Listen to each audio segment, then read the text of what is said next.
প্রিয় দর্শক, আমি এখন আছি আগারগাঁয়ে কেক বিক্রেতার দোকানে। তো ভাইরাল রাকিবের কেক ভাইরাল হওয়ার পর থেকেই আগারগাঁয়ে কেক বিক্রি করার একটা হিড়িক পড়ে গেছে। আপনারা দেখতে পাচ্ছেন এখানে অসংখ্য লোক কিন্তু বর্তমান কেক বিক্রি করছে। তো এখানে আসলে বিজনেস সে কিন্তু শুরু করেছিল নিজে থেকে, নিজে অনুপ্রাণিত হয়ে। তার ওয়াইফ কিন্তু তাকে কেক বিক্রির জন্য এখানে পাঠিয়েছিল, কিন্তু তার এই কেক ভাইরাল হওয়ার পর থেকে এই আগারগাঁয়ে আইসিটি ভবনের সামনে অপোজিট প্রান্তে প্রত্যেকজন কেক, পুডিং বা রসমালাই কেক বিক্রি করছে এবং সাবলীল হচ্ছে।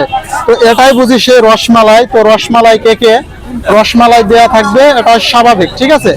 তো আমরা এর আগে যে রসমালাই কেকগুলো দেখছি সেটার উপরে কিন্তু রসমালাই আমরা দেখি নাই, বাট এখানে আমি পেয়েছি। তো আমি মনে করবো কেকটা অবশ্যই ভালো, আপনারা ট্রাই করে দেখবেন। কেক বিক্রি করে নিজেদের জীবন জীবিকা অর্জন করছে। তো আসলে আমরা তাদেরকে হেটার্স বলবো নাকি ভদ্র বিজনেসম্যান বলবো, এটা আসলে বুঝে পাচ্ছি না। নারিকেলের পুডিং দেখতে পাচ্ছি এখানে।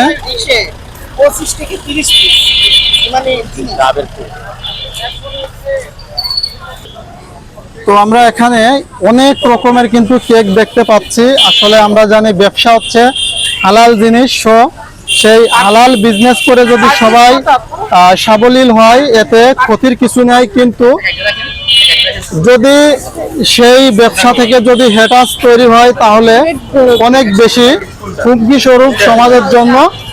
তো খাবারগুলো কিন্তু এভাবে ঢেকে রাখতে হবে, কারণ ঢেকে না রাখলে স্বাস্থ্যসম্মত হবে না।